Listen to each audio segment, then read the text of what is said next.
ఆ ఊర్లో మొత్తం చెడిపోయారండి. ఒక్కడు మాత్రం పవిత్రంగా బతుకుతున్నాడు. ఆయన కుటుంబం మాత్రం భద్రంగా ఉంది. చివరికి ఆయన పుట్టింటోళ్ళు అత్తింటోళ్ళు కూడా పోయారు. అందరూ చెడిపోయారు. ఈ ఒక్కడు ఆయన కుటుంబము మాత్రం భద్రంగా ఉంది. ఆయన ఎవరో మీరు చెప్తారా? రైట్, మీరు చాలా షార్పు. నోవాహు. సరే, మిగిలిన వాళ్ళంతా అంత భయంకరంగా చెడిపోయి ఈ ఒక్క ఫ్యామిలీ మాత్రమే ఎలా భద్రంగా ఉండగలిగిందో కొంచెం చెప్తారా నాకు? దేవుని యందు భయభక్తులు కలిగి ఉండటం, దేవుణ్ణి సేవించడం మంచిదే. ఇంకా క్లియర్గా చెప్పాలంటే వాళ్ళు దేవుని స్వరము విన్నారు. వాళ్ళంటే అందరూ కాదు, నోవా తన తరములో నిందారహితముగా నడుచుకుని తన చుట్టుపక్కల సమాజమంతా భయంకరమైన పాపంలో బ్రతుకుతున్న తను మాత్రం దేవుని యందు భయభక్తులు కలిగి ప్రతిరోజు కూడా ఏకాంతముగా వెళ్ళి దేవుని సన్నిధిలో గడిపి దేవుని స్వరము వినే అలవాటు చేసుకున్నాడు ఆయన. ఏమండి, ఆయన మాట వినటమే మనకు భద్రత. లేకపోతే ఒక దారి అవుతాం. మనము లోకంలో ఈ కోటి స్వరాలు వినుగాక మనకు జీవస్వరాలు ఏవీ లేవు. మనకు జీవమిచ్చేటువంటిది, భద్రత ఇచ్చేది, మనల్ని వెలిగించేది, సరైన త్రోవలో నడిపించేది దైవస్వరమే. ఎట్టి పరిస్థితుల్లో దేవభక్తి సాధన చేసే ప్రతి ఒక్కరికి కూడా ప్రతిరోజు దేవుని స్వరము విని ఆయన మాట చేత నడిపించబడేటువంటి అలవాటు అవసరం. అర్థమైందా? అది నోవాహుకుంది.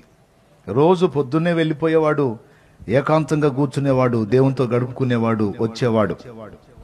నోవాహుకి ఎట్లొచ్చింది అలవాటు అంటే, ఆయన వంశావళిలో మనం చూస్తే భక్తులు ఉన్నారు. వాళ్ళ తాత, వాళ్ళ తండ్రి వాళ్ళని చూసి కాస్త నేర్చుకున్నాడు. రబ్బాయి, మనం ఎంత బాగున్నా, ఎంత ఆరోగ్యంగా ఉన్నా, ఎంత సంపద ఉన్నారా, ఈ ఆరోగ్యము నమ్మకం లేదే, ఈ సంపద నమ్మకం లేదే, ఇవన్నీ కూడా ఆయన మనల్ని ఆశీర్వదించి ఉంచితేనే ఉంటాయిరా. ఆయన కృప లేకపోతే మనం సంపాదించినవి ఉంటాయి కానీ మనం ఉండం అని అట చెప్పారో మొత్తానికి మాత్రం ఆ పెద్దోళ్ళు కాస్త భక్తి నేర్పారు. ఊరు మొత్తం చెడిపోయినా ఈ ఒక్కడు మాత్రం చెడిపోవాలా. ఎందుకో తెలుసా? రోజు పోయి దేవుని మాటిని వస్తాడు. ఆ మాటలు ఆయనలో పనిచేస్తున్న కారణం చేత చుట్టుపక్కల అంతా చెడిపోయిన తను మాత్రం భద్రంగా ఉన్నాడు. ఇక ఆయన భద్రంగా ఉన్నాడు, పద్ధతిగా ఉన్నాడు కాబట్టి ఆయన మాట కొడుకులు, కోడళ్ళు కూడా, భార్య కూడా విన్నారు. ఇప్పుడు మన పద్ధతులు సరిగ్గా లేకుండా ఇంటోళ్ళు మన మాట వింటారా? నేను చెప్పనా, అసలు ఫస్ట్ మనం గెలవాల్సింది ఇంట గెలిచి రచ్చ గెలవాలి. బయట జనం మనల్ని భక్తులు అనుకోవచ్చు. తెల్లగోట్లు వేసుకొని పెద్ద బైబిల్ తీసుకొని మనం పోతా ఉంటాం కదా, అయ్య బాబు ఎంతలో భక్తుడో భక్తురాలో అనుకోవచ్చు మనుషులు. కానీ ఇంట్లో వాళ్ళు ఒప్పుకుంటారా? ఒప్పుకోరు. ఇంట్లో మనం కరెక్ట్గా భక్తి చూపించకపోతే లెక్క కూడా చేయరు. అబ్రహాముని శారా యజమానుడా అని పిలిచింది. స్తోత్రం చెప్పండి ఒకసారి. ఈ రోజుల్లో భార్య భర్తను ఏమని పిలుస్తుందో చాలా మందికి తెలుసు. ఫ్యాషన్ మారిపోయింది ఇప్పుడు. ఒరే అంట, ఏంట్రా ఎక్కడున్నావు అంటుంది. మొన్న ఒక ఆమె, ఈడెవడో అనుకున్నాను నేను. ఎవరమ్మా అంటే మా ఆయన అండి అంటుంది. వామ్మో, అరే ఒరే ఏందమ్మా అంటే అది ఫ్యాషన్ అంట. అరే ఒరే ఏం ఫ్యాషను? చండాల ఫ్యాషను. ఆమె ఏమని పిలిచింది ఆయన్ని? యజమానుడా అని పిలిచింది. అమ్మ ఎంత అందగತ್ತೆ, మళ్ళీ ఆమె ఎంత తక్కువదా? 65 ఏళ్ల వయసులో ఐగుప్తు రాజు కళ్ళను ఆకర్షించింది. 65 ఏళ్ల వయసున్న ఆమెని మనం బామ్మగారు మామగారు అంటాం. అమ్మాయి అంటామా? ఏమొచ్చిందిరా నీకు పొయ్యే రోగం అంటది. 65 ఏళ్ళ ఆమెని బామ్మగారు అంటాం మనం. కానీ 65 ఏళ్ల వయసులో శారా ఐగుప్తు రాజ్యంలో అడుగు పెడితే ఈ ధర నుంచి ఆ ధరికి మోత మోగిందట. ఏమన్నా తెలుసా? అమ్మ బాబు, ఈ రాజ్యం మొత్తంలో లేదురా ఇంత అందగత్తె అని. మరి ఏ బ్యూటీ పార్లర్కి వెళ్ళిందో, ఏం క్రీములు పూసిందో నాకైతే తెలియదు. కానీ ఏమండి, ఈరోజు కొంతమంది ఏం పూసినా పోతారు. ఈ కాంగ్రెస్ జెండా లాగా ఉంటుంది ఆ మోకం. అదేం శుభ్రంగా ఉండి తెచ్చిదే. అవి పూసి ఈ పూసి ఎన్ని పూసినా అదేం మారేది కాదు, బాగుండేది కాదు. ఏమండి, 3 రంగుల జెండాలాగా ఆమె ఏం పూయలే. మళ్ళీ సహజ సౌందర్యమే శారాకంత. ఎన్నేళ్ల వయసులో? 65లోనే అనుకుంటున్నారా? 85 ఏళ్ల ప్రాయములో కూడా అబీమెలెకు రాజు కళ్ళను ఆకర్షించింది ఆమె. అబీమెలెకు రాజు శారాను తీసుకెళ్లి తన ఇంట్లో పెట్టుకున్నప్పుడు ఆమెకు వయసు దాదాపు 80 ఏళ్ల పైచిలుకు. అమ్మ బాబోయ్, అసలు ఏందా సౌందర్యం? ఈరోజు కొంచెం భర్త కంటే భార్య కాస్త అందంగా కనపడితే మెలికలు మెలికలు తిరిగి ఎట్లయినా నేను నీకు దక్కాల్సిందని కాదులే అంటది. అస్సలు ఆయన అవునా కాదా? వీడు కొంచెం అందంగా ఉన్నాడు అనుకో అంటుంటాడు, దేవునికి స్తోత్రం కలుగును గాక. అవునా కాదండి? మరి అంత సౌందర్యవంతురాలు, భర్త కంటే కూడా మించిన అందగత, 85 ఏళ్ల ప్రాయములో ఒక రాజు కళ్ళను ఆకర్షించగలిగిందంటే ఒక రాజు ఎన్ని రకాల సౌందర్యాలు చూసి ఉంటాడు. కానీ ఆమె ఎలా సాధ్యమైంది? ఎలా అంటే సహజ సిద్ధంగానే ఆ సౌందర్యం ఆమెకు వచ్చింది. కానీ దేన్ని బట్టి కూడా ఆమె అతిశయపడాలి. అబ్రహాం కనపడితే యజమానుడా అన్నది. యజమానుడా అంటే ఎవరినంటారో తెలుసా? దైవజనుడా, యజమానుడా అని అన్నారు. ఏలినవాడా, దైవజనుడా, యజమానుడా అని బాగా కొట్టుంటాడు గదిలో పడేసి. యజమానుడు అంటావా లేదా, అంటావా లేదా అని కొట్టుంటాడు. కొట్టలా తిట్టలా. ఆయన దేవభక్తి చేసేటువంటి విధానం చూసి ఈయనని ఏమాత్రం నేను తృణీకరించినా నా ముఖం పగులుద్దనే భయంతో ఆయన ఎదురుపడ్డప్పుడల్లా దైవజనుడా అంటాం మొదలుపెట్టింది, యజమానుడా అంటాం మొదలు. భార్య, సోదరా నువ్వు కొట్టు తిట్టు, నువ్వు భార్యను కొట్టే కొద్దీ ఇంకా సైకోలా మారిపోయింది. పద్ధతిగా అదిగో ఏమండి అది అనేది లేదు, కొట్టావనుకో రే అంటది. గాలి తీసుకోవటమే, ప్రయోజనం ఏమి లేదు. నువ్వు కొట్టి తిట్టి లొంగ తీయలేవు. అలాగే నీ భర్తను కూడా కొట్టి తిట్టి లేకపోతే తిట్టి దూషించి తన్నులు తింటమే తప్ప అతన్ని మార్చుకోలేవు. కానీ ఒక్క కార్యం చేత మార్చగలవు, లొంగ తీయగలవు, భక్తి చేత వాళ్ళని వంచగలవు. భక్తి, నీలో దేవభక్తి సాధన కనపడిందంటే ఆటోమేటిక్గా బెండ్ అయిపోతారు, భయపడతారు. నీకు కాదు, నీకు తోడై ఉన్న దేవునికి గడగడగడ వణుకుతారు. ఈ మనిషిని నేను ఇలా అన్నందుకే కదా నాకు ఇంత సమస్య వచ్చింది అని చెప్పని ఆ భయము వారిలో పుట్టిస్తాడు దేవుడు. అబ్రహాంకు అట్లా ఏం లేదు, శారాన్ని చచ్చినట్టు లోబడింది. ఎందుకో తెలుసా? ఆయనలో దేవుని సన్నిధి కనపడింది. నోవహుకి ఫ్యామిలీ మొత్తం లోబడింది. ఎందుకో తెలుసా? నోవహులో ఫ్యామిలీ దేవుని సన్నిధిని చూసింది. ఆయన ఒక్కడే భద్రంగా ఉన్నాడు. కారణం ఏమిటో తెలుసా? దైవస్వరము రోజు వినే అలవాటు కలిగిన వాడు, దేవుని మాట రోజు వినే అలవాటు కలిగిన వాడు. అందుకే అందరూ చెడిపోయినా నోవహు చెడలేదు. అంటే సమాజం అంతా పతనమైన మనం పతనం కాకుండా భద్రంగా ఉండాలంటే దేవుని స్వరం రోజు మనం వినాలి. దేవుడు ఇంతకు మనతో ఎలా మాట్లాడతాడండి? చాలా మందికి దేవుని మాట చొప్పున నడవాలన్న ఆశ ఉంటది, కానీ దేవుడు ఎలా మాట్లాడతాడో తెలియదు. చాలా మంచి ఉపయోగపడేటువంటి అంశం ఇది, మీకు ఉపయోగపడిద్ది, రాసుకోండి టప్ టప్ అని.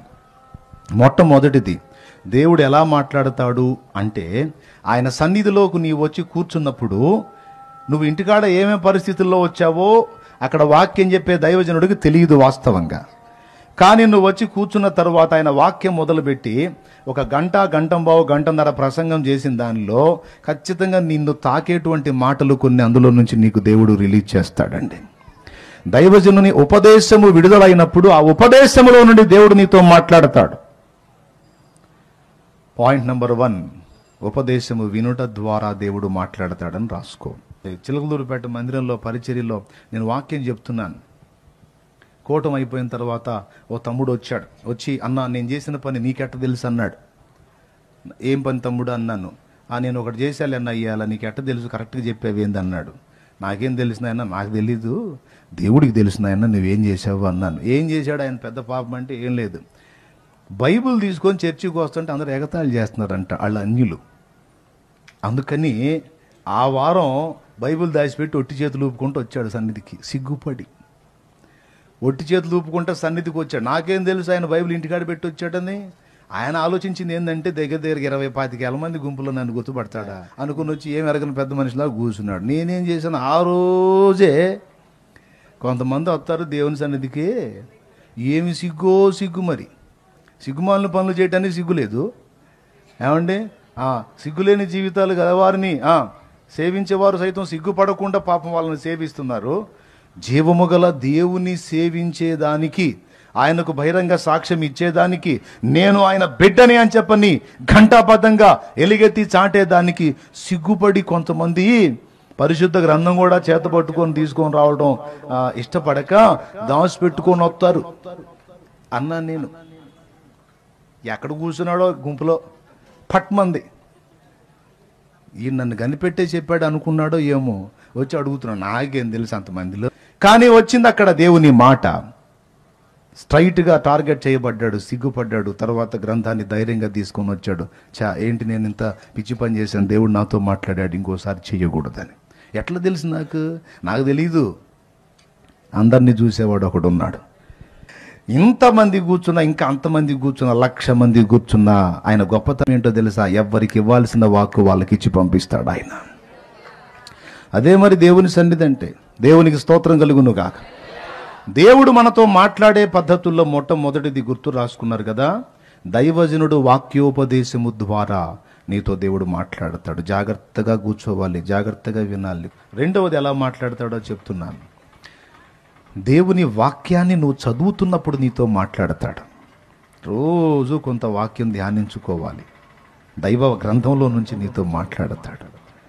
నీకెప్పుడు ఏ అడుగు వేయాలో, ఎక్కడ ఏ స్టెప్ తీసుకోవాలో ఆ గ్రంథాన్ని ఆశ్రయించుట ద్వారా నీకు అన్ని సంగతులు అందులో ప్రస్ఫుటంగా ప్రస్తావించాడు. దేవునికి మహిమ. వాక్యాన్ని ధ్యానించుట ద్వారా, నంబర్ 1 వాక్యం వినుట ద్వారా, నంబర్ 2 వాక్యాన్ని ధ్యానించుట ద్వారా దేవుని చిత్తం నీకు తెలిసిద్ది. మూడవది ప్రేరేపణ ద్వారా నీతో దేవుడు మాట్లాడతాడు. ప్రేరేపణ అంటే ఏంటో తెలుసా? అప్పటి వరకు నీకు ఆ తలంపు ఉండదు, సడన్గా ఆలోచన పుడుతూ ఉంటుంది. సడన్గా నీకు ఆ తలంపు వస్తుంది. ఓసారి నేను రోడ్డు మీద వెళ్తున్నాను, ఓ బజార్ ముందుగా వెళ్తున్నాను. ఆ బజార్లో మన విశ్వాసులు ఉన్నారు. సడన్గా ప్రేరణ వస్తుంది, నువ్వు వెళ్ళే పని ఆపేసి ఆ ఇంట్లోకి వెళ్ళు అని. ఏంటి ఇట్లాంటి ఆలోచన వస్తుంది నాకు అని చెప్పని నేను అనుకొని ముందుకెళ్ళా. కొంచెం మళ్ళా ఆ ప్రేరణ బలంగా వస్తుంది. ఏమో ఎందుకు వస్తుందో ఈ ప్రేరణ, ఒక్కసారి వెళ్ళి చూస్తానని సైకిల్ వేసుకొని తిరిగి ఆ ఇంటికాడికి వెళ్తే ఇక ఇద్దరు డి అంటే డి అంటున్నారు, నువ్వు చేస్తావా నేను చేస్తానా అని. అంటే వాళ్ళు చాలా ఇబ్బందికర పరిస్థితుల్లోకి వెళ్ళిపోయారు. ఏదో గొడవ స్టార్ట్ అయింది వాళ్ళకి, చావు గురించే డిస్కషన్ చేస్తున్నారు. లేదా నువ్వని వెళ్ళిపోయి నేను వెళ్ళిపోతాను, నువ్వు చేస్తావా నేను చేస్తానా అని. ఏంది వీళ్ళు ఇంత పీక్ స్టేజ్కి వెళ్ళిపోయారని నేను ఆలోచించుకో. నన్ను చూడగానే మామూలుగా ఎంతో వినయంగా మాట్లాడేవాళ్ళు, రానయ్య వందనాలు కూర్చో అంటే మంచి తీవ్రంగా ఉంది వ్యవహారం. ఇద్దరికి అటొక దయ్యం ఇటొక దయ్యం. అర్థమైందా? వాళ్ళకి బట్టలేదు కానీ వాళ్ళ పక్కన ఉన్నాయి. కొట్లాట జరిగేటప్పుడు ఇళ్లలో భార్యాభర్తలకి భర్త దగ్గరికి వచ్చి దయ్యం అంటది, అసలు లెక్క చేయట్లే ఈ మధ్య నిన్ను, అయితే అసలు ఇంకా ఎందుకు పనికిరావు నువ్వు అంటది. వీడి పక్కకు వచ్చి ఇక వీడు వీరంగా మొదలు పెడతాడు.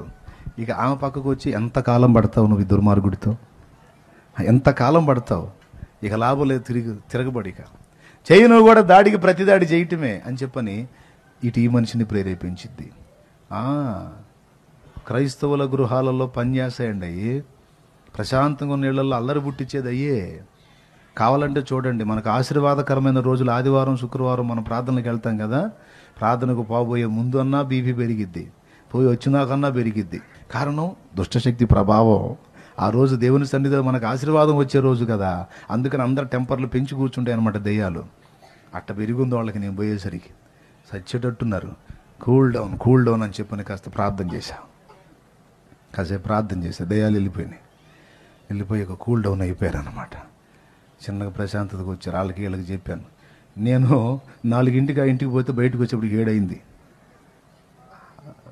చూడండి, అంత సమయం అక్కడ గడపాల్సి వచ్చింది. వచ్చిన తర్వాత ఇక చిన్నగా బయలుదేరాను. దేవుడు మాట్లాడుతాడు, ఎందుకేరా నేను తెప్పించింది అని. ప్రేరేపణ ద్వారా దేవుడు మాట్లాడతాడు. కొన్నిసార్లు నీ భర్తో, నీ కుటుంబంలో, నీ కొడుకో ఎవరో ఏదో ప్రయత్నం చేయబోతారు. నీకేమో రెడ్ సిగ్నల్ కొడుతుంటుంది. నువ్వు ప్రార్థన చేసినప్పుడు అది వద్దని చెప్పు అని దేవుడు నీతో మాట్లాడతాడు. వీడేం మూర్ఖంగా పోబోతాడు. నువ్వు చెబుతావు, ప్రభా నేను చెప్పిన ఎన్నడు ప్రభా నువ్వు చెప్పు, అతను నా ఎట్లనన్నా కానీ లేకపోతే ప్రమాదంలో పడతాడని చెప్పి. అలాగా నీకు ప్రేరణ వచ్చినప్పుడు నువ్వు చెప్పినా వినకుండా దెబ్బతిన్న ఘట్టాలు నీ ఫ్యామిలీలో జరిగినాయా లేదా? చాలామంది జీవితాల్లో ఉంటాయి. ప్రేరేపణ ద్వారా దేవుడు మాట్లాడతాడు. అది నీ పర్సనల్, నీ కుటుంబం మాత్రమే కాకుండా నీ ఆత్మీయ సంగతుల విషయంలో కూడా దేవుడు నిన్ను ప్రేరేపిస్తాడు. 4వది ప్రవచనం ద్వారా దేవుడు మాట్లాడతాడు. ఎలా మాట్లాడతాడు? ప్రవచనం ద్వారా మాట్లాడతాడు. ప్రవచనం అంటే నలుగురు కలిసి ప్రార్థన చేసుకుంటూ ఉంటారు. ఈ నలుగురిలో ఎవరో ఒకళ్ళు దేవుని ఆత్మచేత సంధించబడి దేవుని మూలంగా పలుకుతారు.